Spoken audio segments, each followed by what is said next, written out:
e eu queria, Rafaela, que a gente explicasse um pouquinho melhor o que que é uma Uhum. wallet. Eu acho que a Eu gente queria passou por cima. Em relação ao wallet, né? O wallet é nada mais do que um sisteminha, né? Que vai te fornecer, então, essas 12 palavras, né? Que vão te dar acesso à sua carteira. É interessante que, assim, existem formas de você criar na mão essa carteira, né? Você não precisa de acesso à internet, você não precisa de nada. É simplesmente um sistema que você usa para gerar essas palavras que te dão acesso a um servidor, nesse caso, né, no caso mais comum, na verdade, que vai te permitir movimentar. Então, as chaves privadas, elas são como a sua senha, né? Então, é o que você precisa guardar para acessar qualquer coisa, igual a senha do e-mail, igual a senha das redes sociais, igual a senha dos bancos. A diferença é que ela tem um formato diferente, né? Existem dois formatos, o mais comum são 12 palavras, algumas criptomoedas têm 24 palavras, e alguns sistemas um pouco mais antigos te dão o que a gente chama de string hexadecimal, que é um negócio gigantesco com um monte de letra e número, tá? É isso. E aí, sendo 24 palavras, 12 palavras ou formato hexadecimal, só para a galera saber, quando são palavras, a gente chama de chave mnemônica, tá?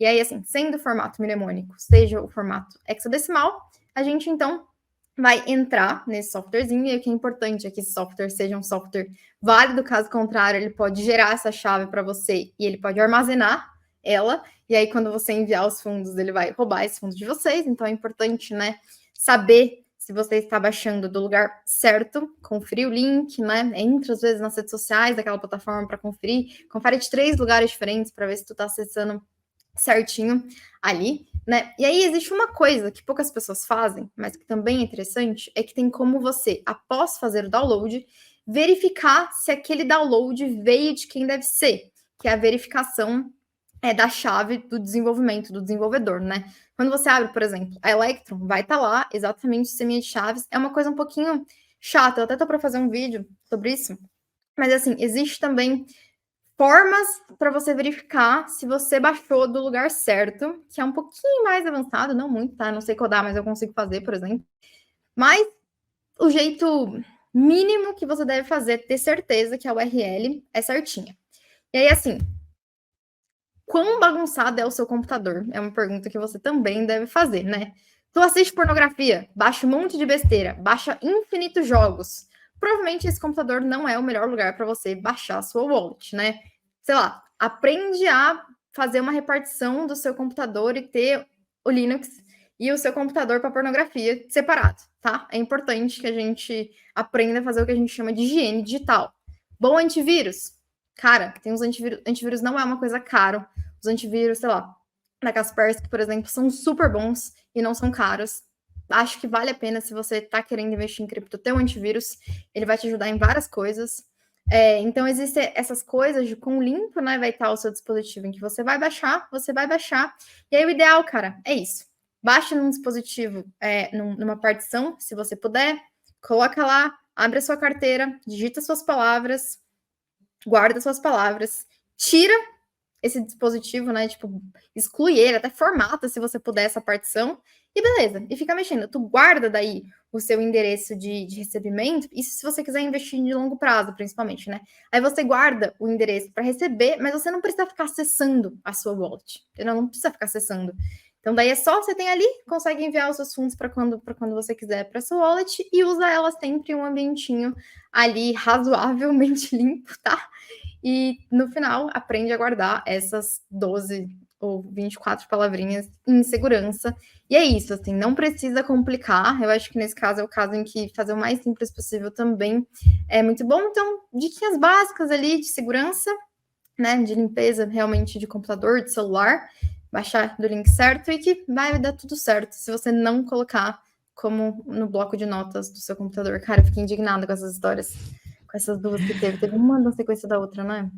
Sim, tiveram duas, inclusive a gente noticiou todas duas lá no nosso portal do Block Trends, tá? Para quem não sabe, o Block Trends também é um portal de notícias. A gente lá se vocês entrarem em blocktrends.com.br, vão ver aí todas as notícias que nós publicamos diariamente. E nós tivemos duas, né? A primeira foi aqui o Ivan do canal Fraternidade de Cripto, né? Que tinha a carteira dele, a wallet dele. No caso, ele tinha a seed, né? Que seriam as palavras dele num bloco de notas, e ele, durante a live, acabou mostrando as palavras na live, né? Então, mais uma vez, aqui vale até um ponto de consideração. O Bitcoin é as 12 palavras, né? Tipo, quando a gente fala em carteira, é até um termo assim que é erradamente utilizado no mercado, mas a gente entende que, acho que minha câmera desfocou um pouco, é um termo que é errado na minha perspectiva de utilizar, apesar de que é muito mais fácil de utilizar esse termo carteira, porque você compreende que o seu Bitcoin é onde você está armazenando. Na verdade, o Bitcoin ele nunca vai deixar de sair da blockchain, ele sempre vai estar lá na rede. O que a gente tem são softwares de gestão de chaves, né? Então, o que a gente tem no fundo é um chaveiro e não uma carteira. Mas é por isso que é sempre importante lembrar que as palavras privadas, no caso, né? A gente tem dois tipos de palavras-chave aqui, no caso, né? Seriam a chave pública e a chave privada. A chave privada é aquela que você pode fornecer para qualquer pessoa, e no momento que você for fazer um saque, uma transação, etc., você vai utilizar essas palavras públicas, né, essa chave pública. A chave privada é aquilo que você não pode mostrar de hipótese alguma. Você jamais pode fornecer as suas chaves privadas para qualquer indivíduo, e também convém de nunca colocar ela na internet. A melhor forma é você anotar essas palavras offline, ou num papel, num caderno, alguma coisa, ou no metal. Tem gente que bota no metal, tem gente que bota em cubos de metal. Então, olha, a quantidade de opções que existe no mercado já é bastante grande. Nós já estamos há uns bons anos desenvolvendo esse tipo de coisa, e você pode fazer esse tipo de segurança com as suas chaves privadas, né? Só que é importante lembrar de nunca fornecer as suas chaves privadas para qualquer que seja o indivíduo, tá? Mas obviamente eu queria perguntar para a Rafaela, por quê, Rafa? Por que eu tenho que guardar o meu Bitcoin na minha carteira? Por que eu não posso deixar só lá na exchange e esquecer aquilo para lá? Por que eu tenho que ficar com essa trabalheira de estar guardando na minha chaveiro, minha carteira, sei lá? Porque o paradigma é esse, né? É você tirar os intermediários, porque os intermediários sempre podem fazer o que quiser com os seus fundos, né? Então, igual o dinheiro que está no seu banco é do banco no final do dia, né? E assim, se acontecer alguma coisa, ele pode não te pagar, ele pode te dizer que tu tá mexendo com coisa que você não deveria, que você tá comprando doce demais, agora existe uma nova lei que diz que você precisa ser saudável. Qualquer coisa, né? A gente teve a questão do confisco, né? No governo Collor. Então, assim, existem várias coisas que podem acontecer que não são hiper frequentes, digamos assim, né? Mas que podem acontecer, que faz com que o dinheiro, os fundos, qualquer coisa que está sobre gestão de terceiro, seja de terceiro.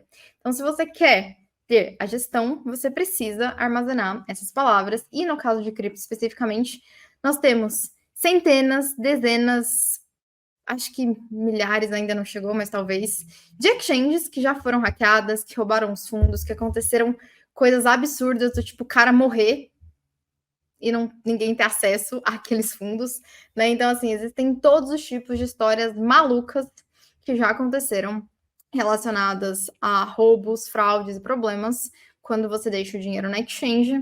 Então, se você quiser ter certeza que os fundos estão com você, eles precisam estar com você e você precisa ter as suas palavrinhas, né? Então, o problema de qualquer intermediário é que o intermediário pode fazer o que quiser com o que é seu e você só vai poder chorar no final do dia.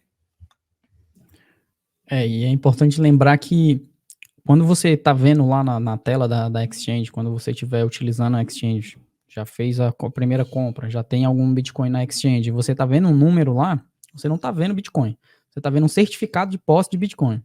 O Bitcoin, ele está numa carteira da exchange, e enquanto ela estiver na carteira da exchange, a posse do Bitcoin, em termos técnicos, é da exchange. Tá? Então, se alguma coisa acontecer com a exchange, ela for hackeada, o governo congelar, houver qualquer tipo de coisa, os seus fundos vão junto, tá?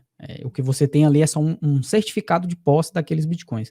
Você só terá a custódia completa, você só terá o acesso, só terá o poder sobre aquelas moedas no momento que você fizer um saque, no momento que você retirar da carteira de um exchange e colocar numa carteira própria. E pensando nisso, né, inclusive, lá no Block Trends Research, eu escrevi aí na semana passada um texto que está público, depois eu vou deixar aqui embaixo na descrição também, eu esqueci de adicionar, mas vou adicionar aqui na descrição, um guia de carteiras Bitcoin. Então aqui eu fiz um apanhado de várias carteiras, tanto on-chain, que seria a camada base do Bitcoin, tá?